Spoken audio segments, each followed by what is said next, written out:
Malas ba o sumpa ang usog? Paano kung sabihin ko sa inyo na ang science sa likod nito ay malayo sa inaakala nyo? Bakit pagkatapos mabati ng baby nyo, tiyan ang madalas sumasakit? At bakit din lagnat ang unang lumalabas? As a nurse, nakikita din namin sa loob ng ospital ito. Yun nga lang, hindi usog ang tawag namin dito. At alam nyo ba na may isang specific temperature na kapag nakita mo sa thermometer, hindi na yan bati. Emergency na yan.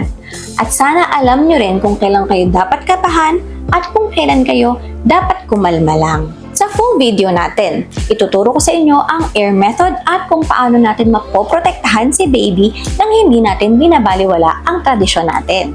Alamin din natin kung bakit skin-to-skin contact ang mas mabisang pangontra sa usog kesa sa laway. Kagaya nyo, gusto ko lang ang pinakamabuti para kay baby.